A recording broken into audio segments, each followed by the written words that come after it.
All aboard! The Seaboard Festival is this Saturday. The Berry Patch is selling pink vanilla ice cream to support breast cancer awareness, and the second annual Alzheimer's March took place at the Cole Auditorium. Plus, we have Merrie, Dawkins, and Brian Perry from the Richmond Community Theater about their upcoming play, Smoke on the Mountain. I'm Russell Parker for Live at 5. Richmond County's Nightly News starts right now.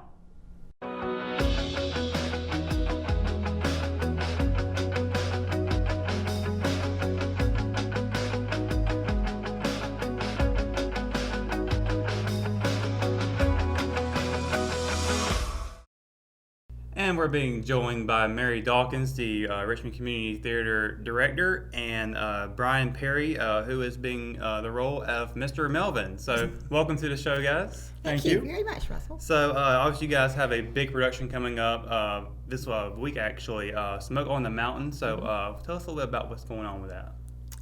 Well, this is our 43rd season. We did Smoke on the Mountain. Well, actually, we did Sanders Family Christmas last year, which is the second in the trilogy of Smoke on the Mountain with the Sanders family. And we decided that it would be fun to kind of close it up with the last one, which is Smoke on the Mountain Homecoming. It's a musical. It's got lots of bluegrass, gospel, country music in it. Toe tapping, knee slapping, sing-along kind of music.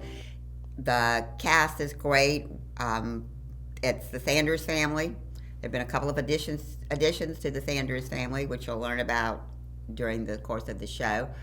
It's touching, but it's also funny. And again, there's a lot of music that takes place in 1945.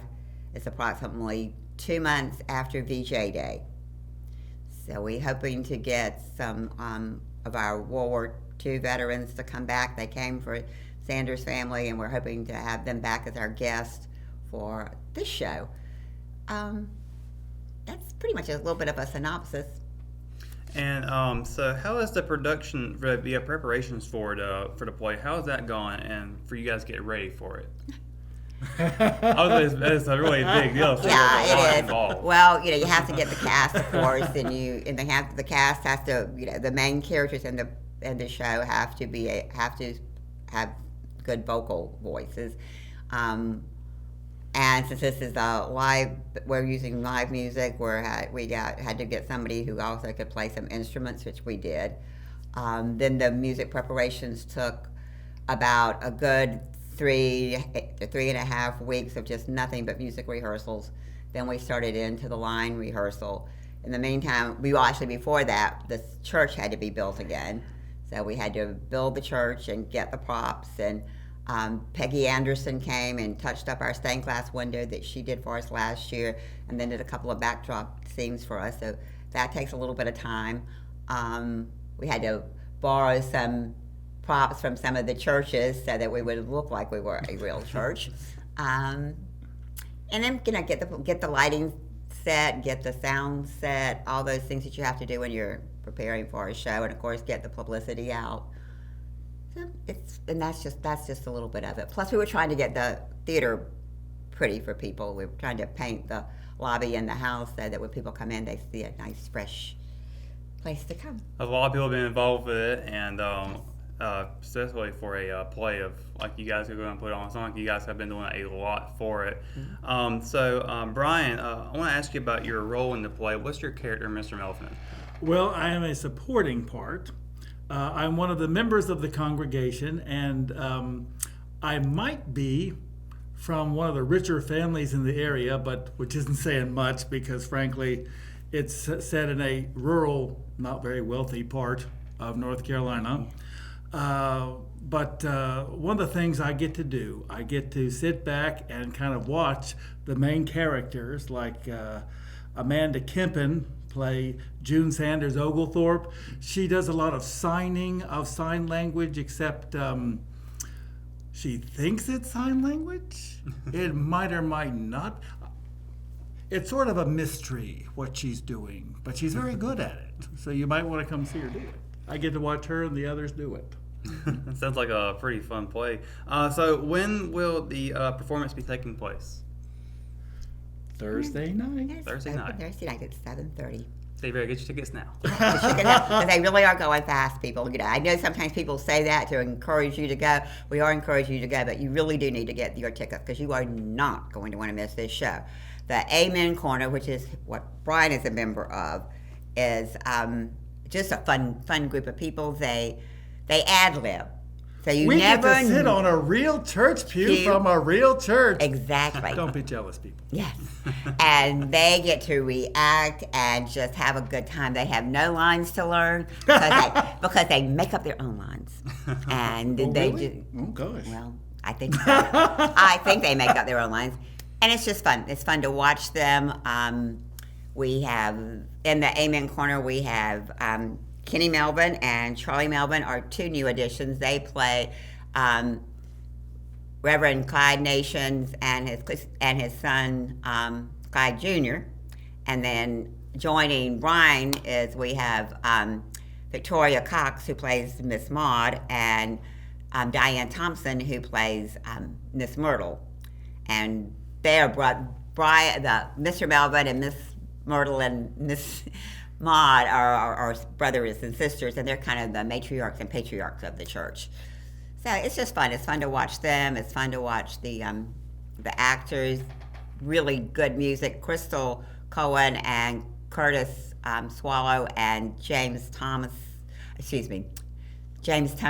are our music team, and they have done just an absolutely phenomenal job. And so how can people buy tickets? Where can they go to find tickets? Can I tell them? You want me to tell them? You're supposed to be the director. Okay, I'll do my director thing. There's a You box can office. Go by the box office or call the box office. We are open this week, starting yesterday, from 3 to 7, Monday, Tuesday, and Wednesday. And then on the nights that the show is that we're performing the show, we're open from 3 to 8. Then on Sunday, when we have our 3 o'clock matinee, we are open from 1 to 3.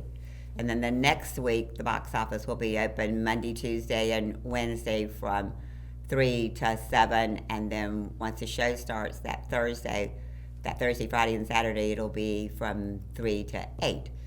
So, or you can go to Vendini. You can go to our webpage, which is www.richmondcommunitytheater.org. And that's all lowercase letters, and theater is spelled T-R-E. Go to that, it comes up, it'll tell you how to buy your tickets, and you can go on and use our new site, Vendini, and it's pretty easy to do. And if you have a problem, just call the box office or, let us know, and we'll try to help you out.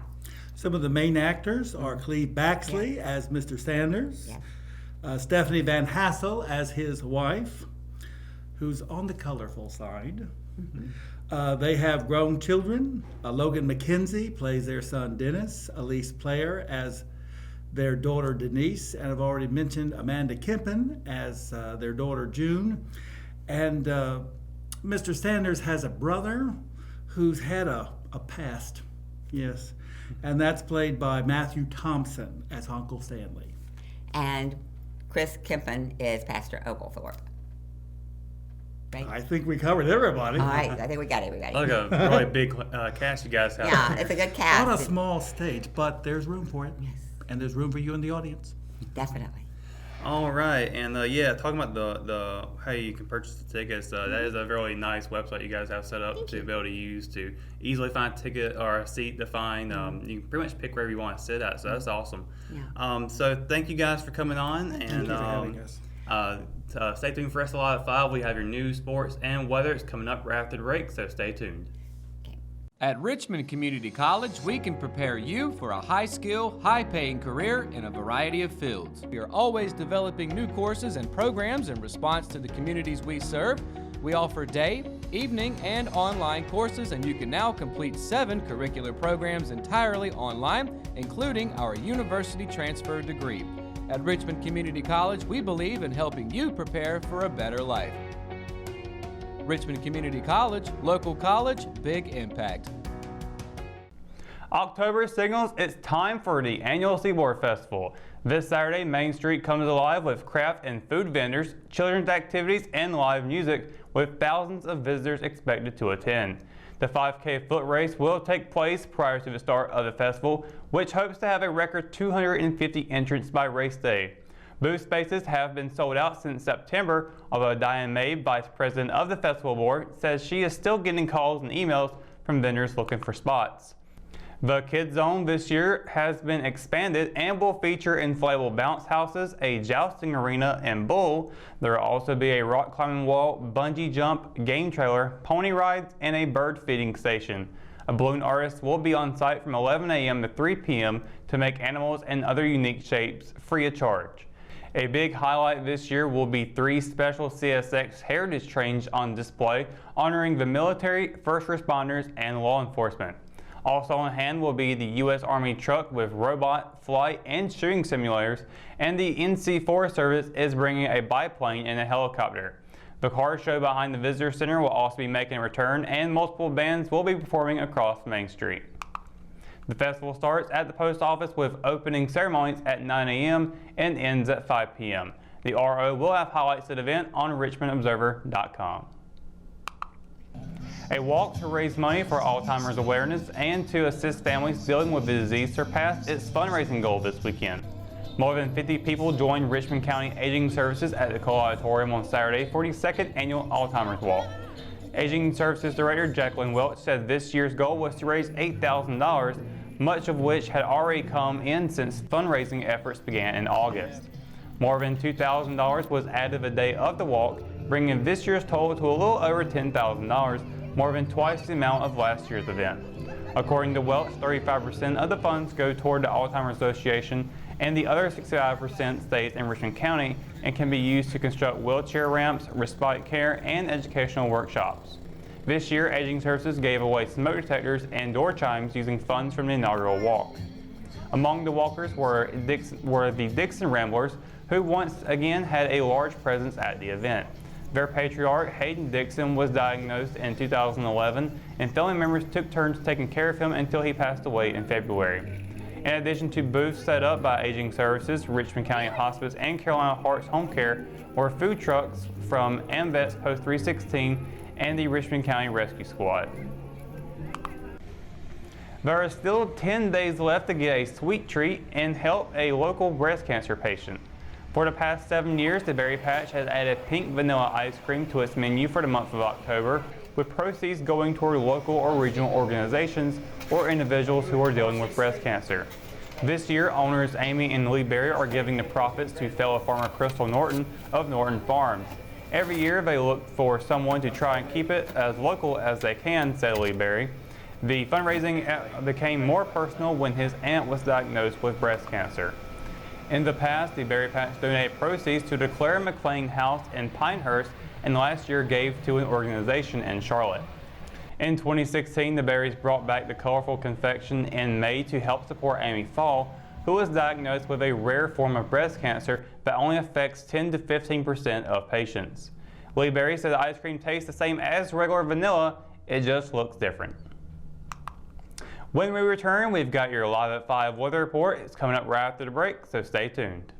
At Richmond County Hospice, we strive to provide high-quality care to our patients and their families. Whether it's the incredible hospitality at the Haven House or from the comfort of your own home, you can count on hospice to be there for you. We also offer monthly grief support groups, and our chaplain will be there to hold your hand in prayer. Through our amazing staff and our volunteers, hospice has made difficult times easier for our community. Call the number on your screen if you feel that you or your loved one may benefit from our services. Richmond County Hospice. Peace, comfort, dignity. Hometown heroes? Well, maybe. When it comes to backyard comfort and no pesky mosquitoes, call Brown Termite and Pest Control at 910-895-6410 or 910-276-8870. Their team of superheroes can take back control of your paradise. That's 910-895-6410 today. Your Live at 5 weather report is brought to you by RO Yellow, Richmond County's new online business directory. And hey, this week, if you didn't know, it is Spirit Week at Richmond Senior High School. Of course, homecoming is this Friday. And today's theme was holiday. So I decided that I will become a snowy Christmas tree. I got more ornaments hanging on me right now. So of course, I'll be trying out everything this week. I've got a couple of cool ideas in mind for it. I'm going to try and get into the spirit for Richmond Raider homecoming football this Friday night. But in the meantime, let's talk about Monday tonight. It'll be 6 o'clock tonight. It'll be 72 degrees with partly cloudy skies. And then at 9 o'clock, it's going to get even more cloudier with 65 degrees. But it's still looking pretty warm a little bit, but not too bad at all. But tomorrow, we are seeing some rain percentages in the area. Fayetteville is going to be a high of 77, low of 54. Lumberton's going to be a high of 80, low of 53. Rayford will be a high of 79, low of 51. Southern Pines will be a high of 74, low of 49. And then Laurinburg will be a high of 79, low of 51. Now taking a look at the western side of the Sand Hills, Ellerbe will be a high of 76, low of 50. Rockingham Hamlet will be a high of 77, low of 49. Bennettsville will be a high of 79, low of 51. And then across the PD, Wadesboro will be a high of 78 and a low of 49. So lots of rain in the forecast across the Sand Hills, and that's going to be about a 70% chance in the day and a 50% chance of night. So take a look at 7-day forecast. We are seeing a lot of rain coming up tomorrow. High of 77, low of 49. Wednesday and Thursday, pair of sunny skies. High of 69, low of 42 for Wednesday. High of 68, low of 46 for Thursday. And then Friday, we are seeing some more rain come back into play with a 40% chance throughout the day and the evening. So hopefully that percentage will start dropping some more, because that will be Raider football here in Richmond County. So hopefully the rain will not be in the play at all Friday night. But Saturday, we're looking at a 40% chance throughout the day and the evening as well. It'll be a high of 67 and a low of 53. And then Sunday, partly cloudy skies with a 30% chance of rain. High of 64, low of 56.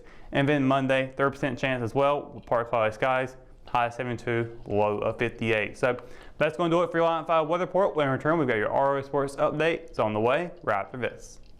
McNair Auto Sales is the place to buy your pre-owned car, truck, or van. To be the best, it takes big selection, friendly staff, and great pricing. We guarantee a no-hassle buying experience, and financing is available right on site. So come see us today. We're located at 1026 East Broad Avenue in Rockingham. And remember, with over 40 years of experience, you know McNair is the name you can trust. Circulars and coupons are now available at richmondobserver.com. Check out our Circulars tab to find deals and discounts from your favorite local retail, department, and grocery stores. Be sure to check back every week for the latest on clothes, food, and other items. And the best part is, they're free.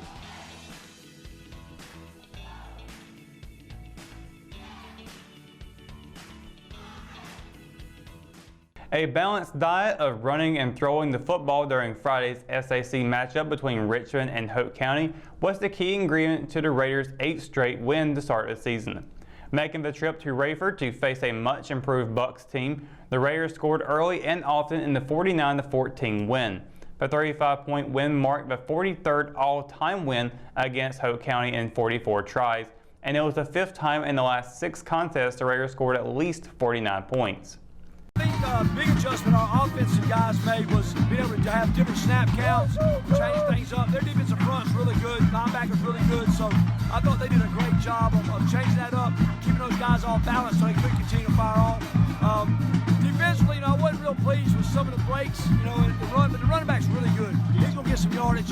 I was pleased with the fact that we came back and kept playing and kept getting stops, even in spite of the fact he would make some plays here and there. So we dealt with a little frustration there. Defensively, we don't like to give up a lot of yards or scores. And those guys dealt with that frustration, came back and kept playing. The Raiders will continue their hunt for a perfect season when they host Lumberton this Friday for Richmond's homecoming. Kickoff is set for 7:30 p.m. at Raider Stadium. Winning on the football field isn't the only thing the Raiders have been doing this fall. Richmond was named the winner of the hashtag Wear It Like a Pro contest, a competition hosted by the Carolina Panthers and Blue Cross Blue Shield of North Carolina. The collaboration of the NFL team and insurance company awarded Richmond with 24 brand new football helmets. The online voting competition saw over 200 high schools from across the state enter. There were 4 winners named, 1 from each classification, with the Raiders taking home the 4A crown. While the new helmets and the title of victor are a nice bonus, what head coach Brian Till and Raiders social media manager Chad Suggs are most proud of is the continued progress of the community and the football team making their link stronger. What's become the team's slogan the past 2 seasons, the outpouring of community support has been much appreciated by all of those involved within the Raider football family. The buzz from last Thursday's regular season finale sweep over Scotland is still at full charge as the Lady Raider volleyball team prepares for its postseason. Richmond and head coach Ashley Larson will look to put that energy to good use as the Lady Raiders begin the opening round of the SAC tournament on Monday. The first stage of the postseason ahead of the NCHSAA 4A state playoffs, the SAC tournament will see the number 3 Lady Raiders host the number 6 Purnell Sweat Rams.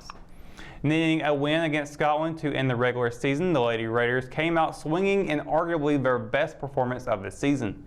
Richmond swept the Lady Fighting Scots to secure a 3rd place spot in the standings. Although they haven't had much practice time to get ready for the Lady Rams tonight, Larson said it's been business as usual for her team. First serve against the Lady Rams is set for 6 p.m. at Richmond. Round 2 will be played Tuesday and the SAC tournament match will be settled on Wednesday.